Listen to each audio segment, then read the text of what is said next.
Olá a todos, domingo ao princípio da tarde, a ver se é desta que isto fica em condições, porque eu já tentei gravar este vídeo mais do que uma vez, depois quando não fica como eu quero e quando eu começo a gaguejar e a perder-me toda no discurso, fico frustrada e apago, pronto, a ver se desta a coisa corre como eu quero e se isto é a versão final deste balanço mensal das leituras feitas cá em casa durante o mês de fevereiro. É domingo, como eu já disse, ao princípiozinho da tarde, já fomos todos nós três cumprir o nosso dever cívico, sim, já fomos votar, já vamos votar os três, porque o mais novo já fez 18 anos e já pode votar, já o fizemos, espero que vocês também aí desse lado o façam, o tenham feito ou o façam e pronto. Acho que não é preciso eu estar aqui a dizer o quão importante é que nós vamos cumprir o nosso dever cívico. Já está feito e agora estou aqui para cumprir este meu segundo dever do dia de hoje, um dever de partilhar convosco aquilo que foram as nossas leituras feitas cá em casa durante o mês de fevereiro. Se houver assim um bocadinho de música de fundo, não se preocupem, são os meus vizinhos de baixo, que são músicos e que têm estado a ensaiar e ouve-se, como é óbvio, porque eles devem estar a ensaiar exatamente no mesmo sítio onde eu estou, porque os nossos apartamentos são exatamente iguais e o que é para mim um escritório, para eles deve ser a sala de ensaio. Pronto, se ouvirem música de fundo já sabem que é isso. O que é que eu vos posso dizer em relação ao mês de fevereiro? Que foi um mês muito, muito produtivo cá em casa. Não estava à espera que fosse tanto, nem para mim nem para o marido, porque é o mês mais pequeno do ano, tenho sempre a sensação de que não vou ler de maneira nenhuma o mesmo que leio, por exemplo, em janeiro ou março, mas não posso dizer que fevereiro não tenha cumprido as expectativas e até que tenha excedido as expectativas, porque no total eu fiz 7 leituras, sim, 7 leituras, o marido fez 6, que também é muitíssimo bom da parte dele, e o filhote fez a sua habitual leitura mensal. Sendo assim, no total foram feitas cá em casa 14 leituras durante o mês de fevereiro. Se já viram a minha TBR para o mês de março, para este mês, já se aperceberam de que houve 2 leituras que faziam parte dos planos de fevereiro e às quais eu não cheguei. Não por falta de tempo, mas porque outras leituras se intrometeram. Pronto, basicamente é isso. De há uns meses para cá eu intento cumprir a minha TBR mensal, mas há sempre outras leituras que se metem pelo meio e nunca consigo cumpri-las na íntegra. Não é que fique de maneira nenhuma chateada, mas é só para vos dizer que em fevereiro houve 2 que não consegui ler, 2 das que estavam previstas. Uma delas foi A Via de Joana Bertolo, que eu deixo-vos ficar aqui a capa, estou já a lê-la no meu querido Kobo, e a segunda é da minha Maggie, sim, La Primera Mano que Sostuvo la Mia, ou em inglês The Hand That First Held Mine. Esta obra infelizmente não está traduzida para português, já estou a lê-la, já estou a deliciar-me, estou quase no finzinho, por isso minha Ritinha, sim, porque eu estou a fazer esta leitura em conjunto com a Rita do Cantinho Literário da Rita. Não é que esteja a senhora assim uma leitura muito em conjunto, não é, Rita? Mas tanto eu como ela temos vidas e nem sempre dá para estarmos uma com a outra no WhatsApp a mandar áudios ou a mandar mensagens e a partilharmos aquilo que estamos à espera da leitura. Mas pronto, Ritinha, não sei se esta não a vou conseguir papar e concluir já hoje, depois dir-te-ei alguma coisa. Então, estas foram as que eu não li durante o mês de fevereiro. Vou agora falar-vos daquilo que sim eu li durante o mês mais pequeno do ano e que foram 7 leituras, como eu já disse. Vou falar delas, como é habitual, por ordem cronológica. Começo por dizer que durante o mês de fevereiro fiz 2 releituras, o mesmo já tinha acontecido em janeiro, acho que vai acontecer o mesmo em março. Fiz 2 releituras e participei, para além dessas 2 releituras, com algumas das outras, participei no projeto da Dora, que mais uma vez, durante este fevereiro, nos convidou a lermos autores portugueses contemporâneos, sim, autores contemporâneos PT, e eu consegui participar no projeto da Dora com muito prazer e com boas leituras. Mas antes de falar de tudo isso, vamos então à primeira leitura do mês de fevereiro, que foi a primeira releitura. Esta releitura já tem vídeo de opinião aqui, porque eu senti-me na obrigação de fazer um vídeo de opinião com 3 leituras fantásticas que eu fiz, umas em janeiro, a outra em fevereiro. Falo-vos de As Vinhas da Ira, de John Steinbeck, e que releitura genial, fantástica, fabulosa, fabulosa, fabulosa. Já não me lembrava de praticamente nada desta obra, porque já a li, no mínimo, há 25 anos. De certeza que há mais de 25 anos. E pouco ou nada me lembrava, só me lembrava que isto abordava o mesmo período que aborda Os Quatro Ventos, da Christine Hanna, que eu li durante o mês de dezembro, no último mês de 2023, e quis regressar a John Steinbeck porque fiquei muito entusiasmada com aquilo que eu li nos Quatro Ventos, da Christine Hanna. Quis continuar nesse período negro da história recente dos Estados Unidos, e ainda bem que o fiz, porque olhem, isto é do melhor que há. Adorei as personagens, adorei o final, apesar de ser um final aberto, e adorei o estilo do autor, sobretudo aquilo que ele nos dá em capítulos mais introspectivos, mais reflexivos, e que é, assim, de uma pertinência enquanto ele fala daquilo que é o ser humano, daquilo que foram aqueles anos negros, daquilo que foi a resiliência daqueles migrantes que de um momento para o outro se viram sem nada e tiveram que largar tudo para trás e ir em busca de uma vida digna. Tudo aquilo e tudo isto e muito mais, John Steinbeck reflete sobre isso, e são capítulos maravilhosos, para além daqueles que abordam a trama desta família. Olhem, foi maravilhoso, foi um 10 em 10, sem qualquer dúvida. E se vocês quiserem saber um bocadinho mais sobre esta releitura, vejam o vídeo de opinião se ainda não viram, que eu deixo ficar aqui nos cartõezinhos e na caixa de descrição. A segunda obra que eu li durante o mês de fevereiro veio da Biblioteca da Terrinha, fazia parte dos meus planos, e foi uma recomendação de alguém que é uma subscritora não muito antiga deste meu cantinho, mas que é um amor e que comenta todos os meus vídeos e deixa-me sugestões, faz-me perguntas que eu adoro responder. E lembro-me que quando eu deixei, se não estou enganada, o vídeo aqui no cantinho sobre as melhores leituras que todos nós fizemos em 2023, ela também partilhou o seu top 3, e esta obra fazia parte desse top 3 e deixou-me tão curiosa que eu quis lê-la, e ainda bem que ela existia na Biblioteca da Terrinha e a pude ler agora em fevereiro. Falo-vos de Deixa-te de Mentiras, de Philippe... como é que se chama o autor? De Philippe Pesson. Deixo-vos ficar aqui a capa. É uma obra da qual eu pouco ou nada sabia. Sabia que abordava a homossexualidade, mais nada. Não sabia, por exemplo, que é uma obra autobiográfica, que é a história do próprio autor e do seu primeiro grande amor nos anos 80 e na sua adolescência. Um amor que ele não estava à espera de maneira nenhuma de ser correspondido, um amor, uma atração física, que ele não estava à espera de maneira nenhuma que fosse correspondido. Nada lhe diria que aquele rapaz por quem ele sentia uma grande atração iria dar-lhe atenção um dia, assim, de repente, e eles iriam desenvolver uma breve, mas muito intensa relação, uma relação que eles tiveram que manter às escondidas.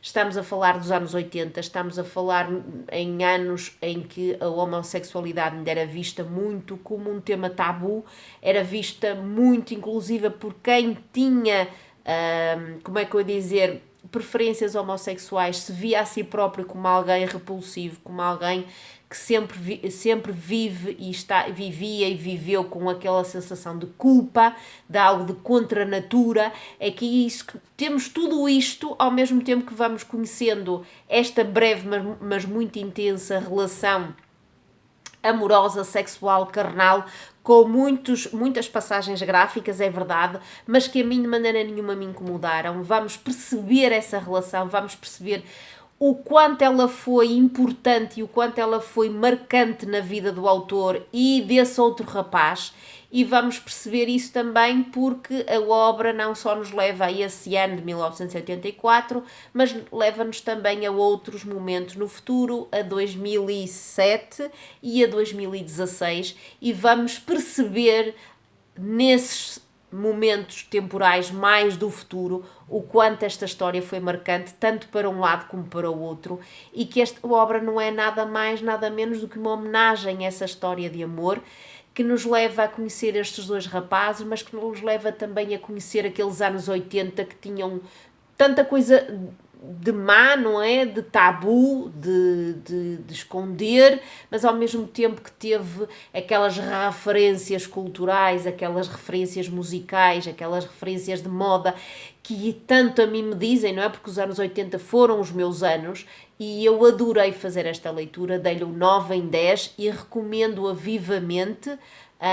Por tudo aquilo que eu já disse, a Susana recomendou-me e eu também a recomendo a vocês. É mesmo uma obra que vale a pena mesmo conhecer.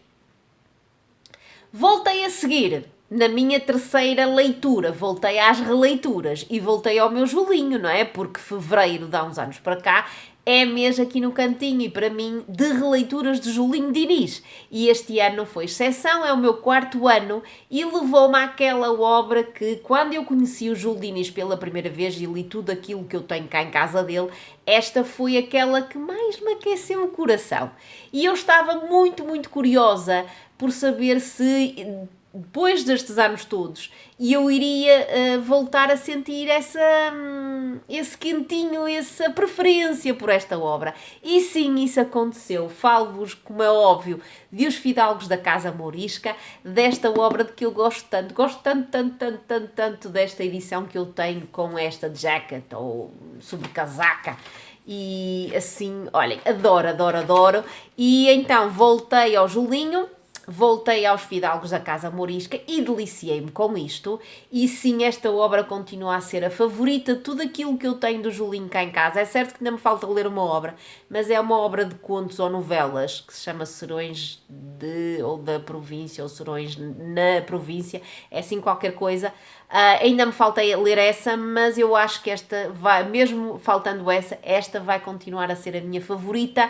Não sei muito bem porquê, eu acho que tem a ver com os personagens, tem a ver com o facto de ser num espaço rural, mas muita coisa do Júlio Diniz é num espaço rural. Tem sobretudo a ver com os personagens, tem a ver com a personagem do Tomé, da Póvoa, que eu gosto muito. E tem a ver com o casalinho da história de amor, um dos casalinhos, aquele que tem mais protagonismo, o Jorge e a Berta. Gosto tanto da história de amor deles e de tudo aquilo que eles tiveram que lutar por essa história de amor, que tem um final feliz, como é óbvio, estamos a falar de Júlio Diniz. Gostei imenso de voltar a uma obra onde o Julinho volta a criticar, assim daquela forma suave dele, não é? Mas que volta a criticar o clero, neste caso volta a criticar a aristocracia, uma aristocracia que está em plena decadência, mas que mesmo assim continua com aquele orgulho, não é? E com aquele preconceito face a tudo aquilo que eles acham que é subalterno e inferior. Gostei muito e destas novas ideias a nível político e social que trouxeram o fim da guerra liberal e aquilo que é os anos 50, 60 do século XIX. Gostei muito. É um 10 em 10. Eu sei que o Julinho pode não ter para vocês o fascínio que tem para mim. Eu amo este Júlio Diniz, amo. Sei que nem toda a gente partilha deste amor incondicional que eu tenho por este autor, mas para mim continua a ser um bálsamo, um quentinho, um agasalho, assim, quentinho, e foi um 10 em 10, e que mais vos posso dizer? É Julinho! E estes Fidalgos da Casa Mourisca, pronto, é a minha obra favorita, e é um 10 em 10, assim, redondo, ok? Pronto, depois destas 3 obras, vou falar-vos de 3 que foram a minha contribuição para o projeto da Dora, Autores Contemporâneos PT. Começo por aquela que fazia parte dos meus planos, da minha TBR de fevereiro, e que é nada mais, nada menos do que a biografia de António Variações, Entre Braga e Nova Iorque, de Manuela Gonzaga. Não sou de maneira nenhuma assim a fã mais acérrima de António Variações, gosto das suas canções, conheço muitas delas, como não, cantadas pelo próprio António Variações ou por toda a gente que já o homenageou e fez as suas próprias versões de muitas canções dele que fazem parte do nosso espólio musical, não é? De Portugal dos anos 80. Conheço, mas pouco, não sabia muito sobre a vida dele, e foi por não saber muito da vida dele que quis esta biografia. E esta biografia cumpriu o seu propósito, deu-me respostas a muitas coisas que eu não sabia do António Variações, como por exemplo as suas origens. Sabia que ele era aqui do Norte, mas não sabia exatamente de onde, não sabia que ele tinha uma família mesmo muito extensa, não sabia muita coisa da personalidade assim vincada do António, não sabia o que o tinha levado a Lisboa, não sabia aquilo tudo que ele tinha feito como é que eu ia dizer, e o impacto que ele teve na vida das pessoas e mesmo em toda a gente que anonimamente se cruzava com ele. Não sabia que ele tinha sido, como é que eu ia dizer, um barbeiro de mão cheia.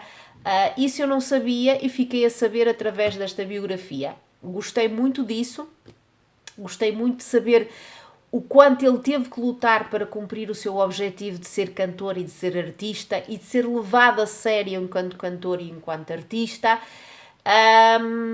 E fui buscar muita coisa à internet, porque infelizmente esta biografia não tem fotografias, o que eu acho que é um lapso de uma biografia. Só tem esta que está aqui na capa e esta que está aqui na contracapa. Não há mais, como é que eu ia dizer, fotografias aqui dentro. Fui por isso muitas vezes à internet, fui por isso muitas vezes pesquisar, como é que eu ia dizer, atuações do António, idas à televisão, e apercebi-me, lembrei-me de muitos autores, muitos cantores e de muitos artistas que hoje em dia continuam a falar dele, continuam a levar as canções dele e trazer as canções dele. Lembrei-me do projeto Humanos, que fez com que muitas das canções dele voltassem à ribalta, e isso foi muitíssimo bom. Aquilo que eu menos gostei desta biografia foi que ela tem muita coisa que se repete. É uma biografia que vive de testemunhos, de irmãos e de pessoas muito próximas do António Variações, vive disso, e por isso há muitos, como é que eu vou dizer, aspectos da vida do António que se repetem aqui e que eu acho que não deveriam repetir-se. Pronto, mas pode ser picuinhice minha, mas acho que dizer 1, 2, 3, 4, 5 vezes a mesma coisa acaba por cansar um bocadinho, porque nós já sabemos disso, e estarmos a ler 2, 3, 4, 5 vezes a mesma coisa cansa. Mas foi uma boa experiência, dei-lhe um 8 em 10. Recomendo para quem quiser saber mais sobre o António Variações e souber pouco dele como eu sabia.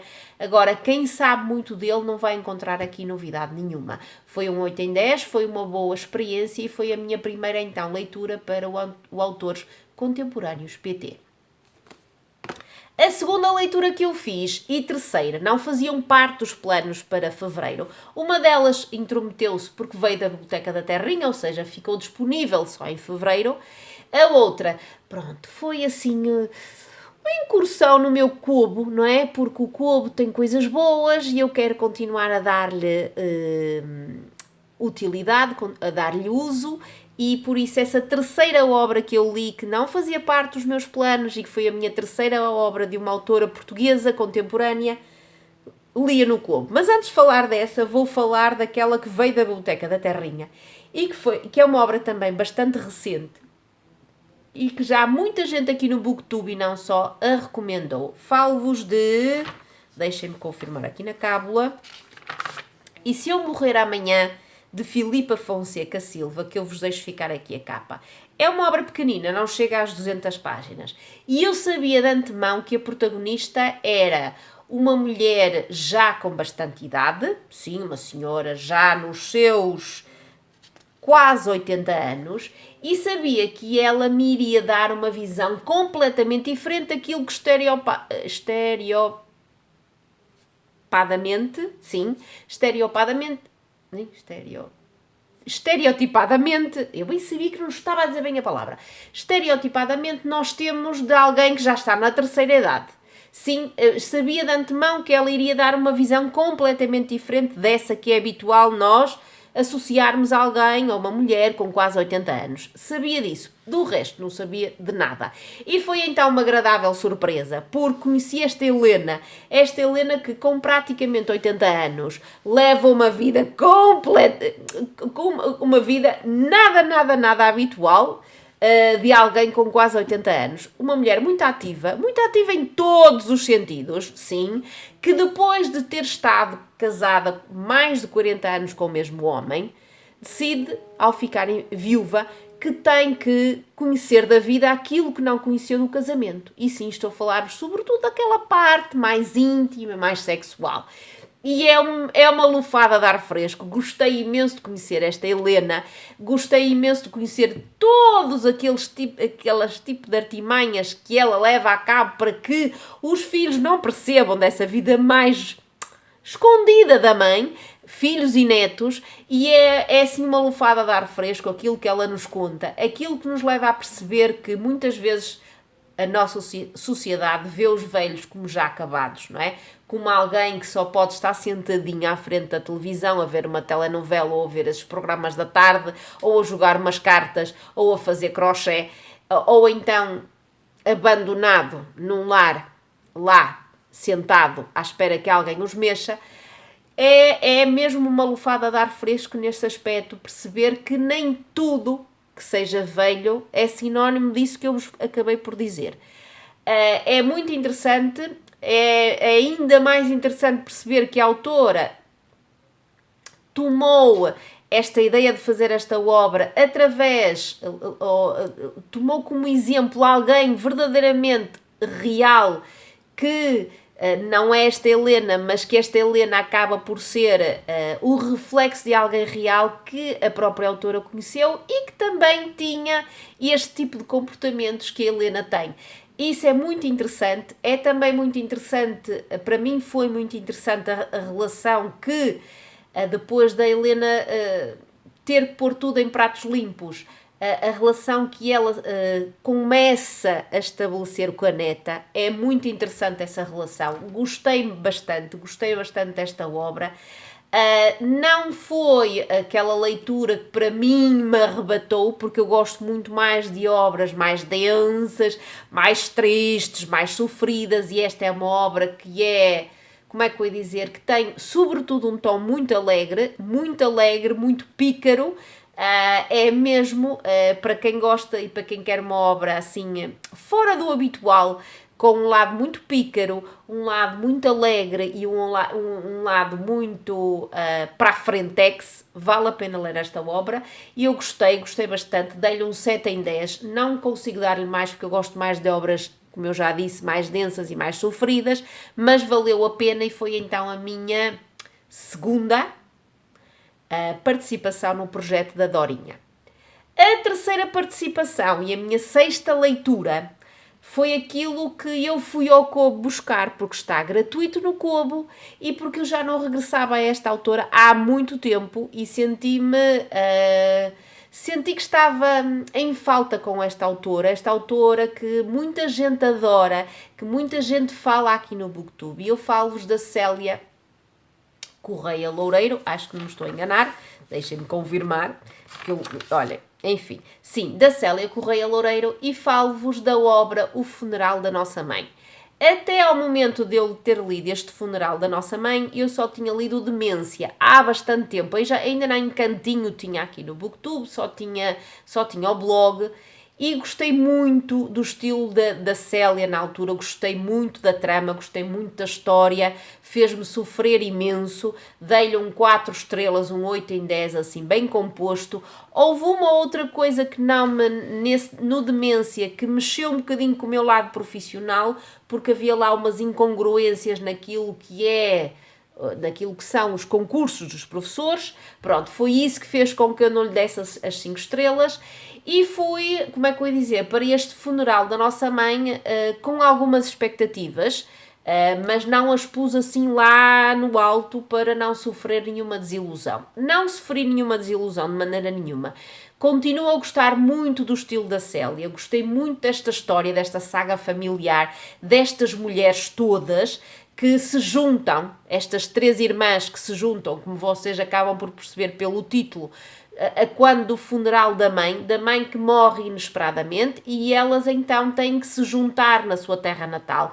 Na terra natal, que eu acho que é uma vila fictícia do norte do Alentejo, que se chama Vila Flor, elas acabam por ter que juntar-se no funeral da mãe e acabam por ter que ficar lá alguns dias e aproveitam esses alguns dias para perceberem muito daquilo que nunca compreenderam de quem foi a mãe, de como foi o casamento dos pais e de muitos segredos que até aquele momento elas não sabiam a resposta para os mesmos.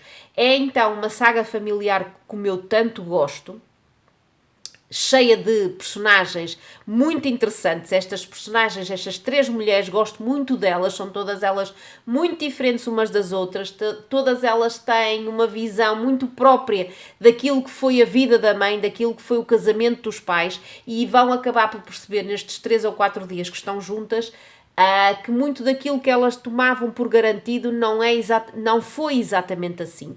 E esses segredos, essas dinâmicas familiares fazem com que esta obra seja verdadeiramente interessante, e foi muito interessante para mim, gostei mesmo muito. Achei só que, para que a obra fosse para mim ainda melhor, achei que a Célia, a autora, não deveria ter querido abordar tanta coisa. Eu acho que esta família, os segredos delas, o segredo da mãe, o casamento do pai, a dinâmica familiar, era assunto suficiente para uma obra excelente. O facto de depois ter juntado a tudo isto, a todos estes ingredientes, outros ingredientes associados a uma das irmãs, mais propriamente a irmã mais nova, e a outras coisas que aconteceram paralelamente ao casamento dos pais, acho que não havia necessidade de trazer isso, no meu ponto de vista. Foi uma leitura muito interessante, gostei mesmo muito, dei-lhe um 8 em 10 e vou continuar a querer ler mais da Célia, porque no Kobo tenho outro que é Até os Comboios Andam aos Saltos, qualquer coisa assim, que eu sei que tem umas, como é que eu ia dizer, um tom muito mais cru e mais duro do que eu encontrei no funeral da nossa mãe. Mas também está lá no Kobo e um dia destes eu vou regressar à Célia com essa obra que está lá gratuitamente. Gostei mesmo muito e recomendo. Se vocês ainda não conhecem a Célia, ela lançou agora uma obra muito recentemente, associada a qualquer coisa das cerejas. Também vou querer ler essa obra, não sei é quando, mas se não conhecem a Célia, deem-lhe uma oportunidade. Não é fácil encontrar as obras dela, porque ou estão esgotadíssimas, ou então ela já lançou edições próprias de autor, mas também essas já ficaram esgotadas. Eu sei que não é nada difícil, mas se eu encontrei no Kobo, vocês também podem encontrar pelo menos essas duas gratuitamente, se tiverem a subscrição da Leia. E vale muitíssimo a pena ler a Célia. É uma autora que tem muito para nos dar, e é uma autora contemporânea, é uma autora novinha, e é mesmo uma autora de que eu gosto muito e recomendo.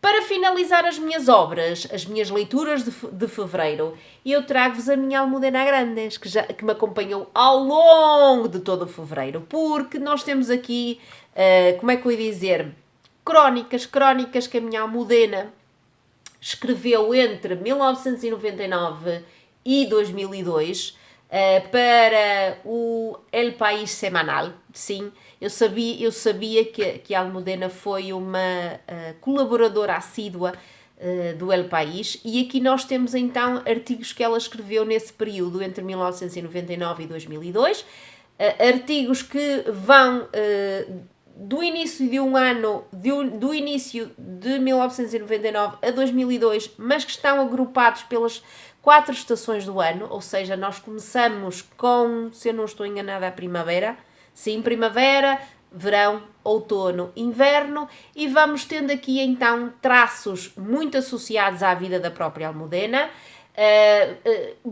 traços esses que estão muito vincados numa vida muito doméstica, numa vida que ele leva muitíssimas vezes a este mercado de Barcelona, um mercado de Madrid, que acompanhou a vida da Almudena enquanto criança, enquanto ela vivia em casa dos pais e também já adulta, com a sua própria independência, com a sua própria casa. Era um mercado que ela frequentava muitíssimas vezes e tudo aquilo que o mercado lhe dava, não é? De movimento, de pessoas, de clientes, de vendedores, de situações normais e caricatas que acontecem quando nós vamos às compras, quando vamos a fazer a compra, é isso que nós temos aqui e ao mesmo tempo temos outras coisas, temos coisas que nos levam por exemplo, a quando da entrada do euro, da moeda única, tanto em Espanha como em Portugal, do final do ano, do Natal, de las Navidades, coisas muito associadas a esse lado doméstico que eu gostei imenso de ler e de relembrar e de recordar a minha Almudena. Foi uma leitura muito saudosista, uma leitura que me deixou muito satisfeita, à qual eu dou um 9 em 10, não dou um 10 em 10 porque nem todos os relatos, nem todas as crónicas me arrebataram, mas foi um 9 em 10 e valeu mesmo a pena voltar à minha Almudena, nem que seja nestes pequenos textozinhos, ok? A interrupção habitual, não é? Porque o meu cartão chega aos 30 minutos e dá-lhe assim a macacoa, não é? Pronto. E eu então, mais vale ser eu a interromper do que o cartão a interromper, porque eu nem me dou conta de que ele interrompe, pronto. E agora que já falei das minhas 7 leituras, vou falar das leituras dos meus homens e vão-se a perceber que, no que diz respeito às leituras do meu maridinho, há pelo menos 2 leituras que ele fez em fevereiro que são comuns às minhas leituras. Sim, deixem-me confirmar, certo, há 2 que são comuns às leituras que eu fiz. Depois, há outras que são obras que eu ainda nem vos mostrei, sim, porque eu já não faço livros novos desde a altura do Natal. Entretanto, já houve o meu aniversário, já houve o aniversário do meu maridinho, já houve outras datas festivas e já caíram obras novas cá em casa e o meu marido é um peste que não consegue resistir-lhes e por isso eu vou mostrar-vos aqui pelo menos 2 obras, sim, que caíram cá em casa em janeiro e que eu ainda não vos mostrei no correspondente Livros Novos. Mas pronto, olha, já sabem como é que é o meu Nuno. A primeira foi, então, uma dessas novidades aqui nas estantes, sim, e foi uma das prendinhas que eu recebi no meu aniversário e foi uma das participações do meu maridinho no Autores Contemporâneos PT da Dora. Falo-vos de Revolução, de Hugo Gonçalves, obra que eu não sei se não irá fazer parte dos meus planos de abril, não é? Por todas as razões e mais algumas, aí é que eu vou dar uma facada gigantesca na minha ordem cronológica das leituras. Ele já leu agora em fevereiro, não é? Foi a primeira vez que ele leu o Gonçalves. Eu já li O Filho da Mãe. Sim, e adorei. E mal posso esperar por ler esta. Ele deu-lhe um 10 em 10, ainda me deixou mais curiosa. E sim, leu-a primeiro do que eu. Aprende é para mim. E ele lê-a primeiro do que eu. Há comentários? Não vale a pena. Pronto, deu-lhe um 10 em 10 e eu estou mortinha por regressar ao Gonçalves e por regressar com este Revolução. A segunda obra que ele leu em fevereiro foi uma das obras que ele recebeu de regalito de cumpleaños dele, não é? Ou seja, em janeiro o meu maridinho fez anos, recebeu de nós os dois cá de casa esta obra, chama-se Rosa Branca Floresta Negra de... não sei. Eowyn Dempsey, não sei dizer o nome da autora, eu acho que é uma autora, deixem-me ver. Com este nome, claro, eu vi logo que tinha que ser irlandesa, pronto. É uma obra que aborda a Segunda Guerra Mundial, sim, dezembro de 1943, e é então uma família,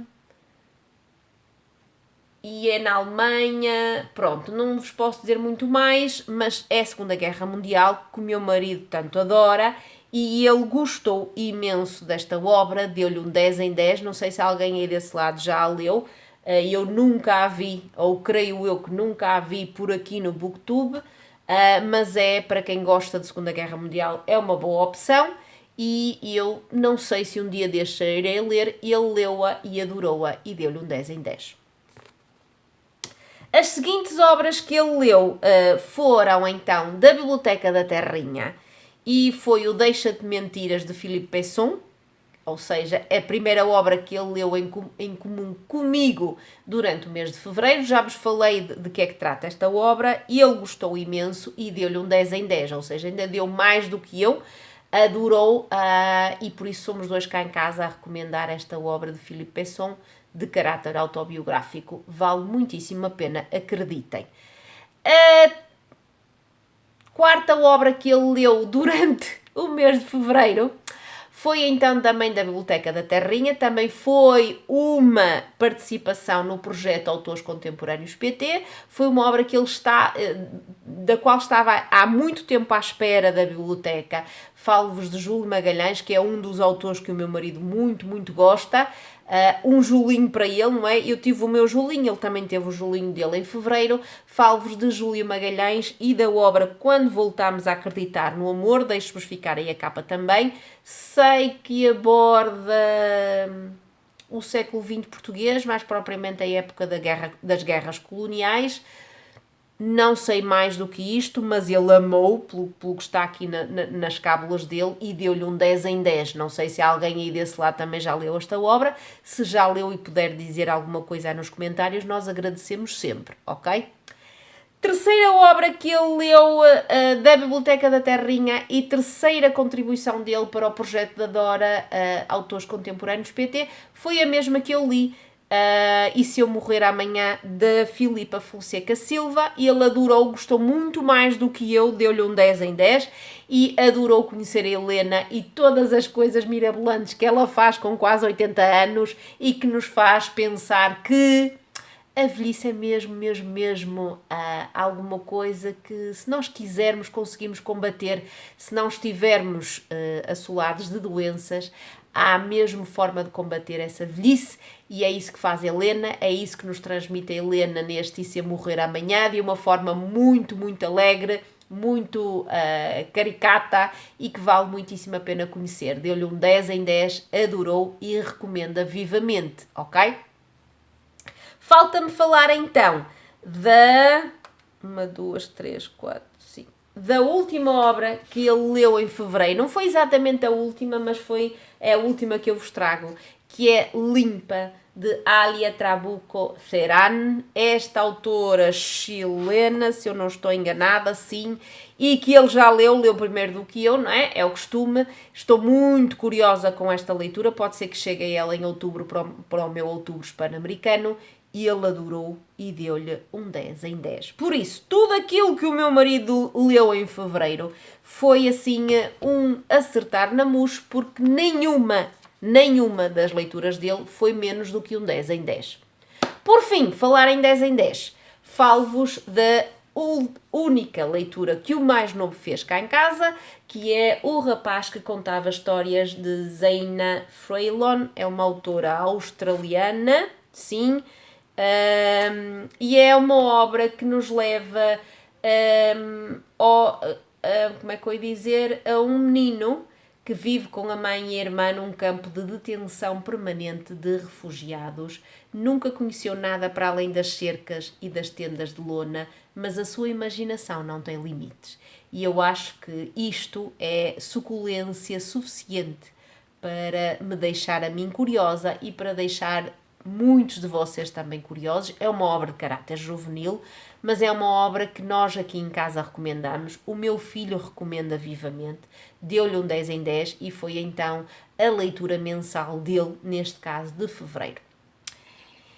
E finalmente termina este vídeo. Já estou cansada de falar e já estou com a boca seca. Sei que não consegui articular as coisas todas como eu gostaria de articular, como é o costume, não é? Mas são muitos minutos a falar de leituras minhas e de leituras dos outros homens, ou seja, dos homens dos outros cá de casa, dos meus homens, mas espero que tenha conseguido pelo menos suscitar-vos curiosidade.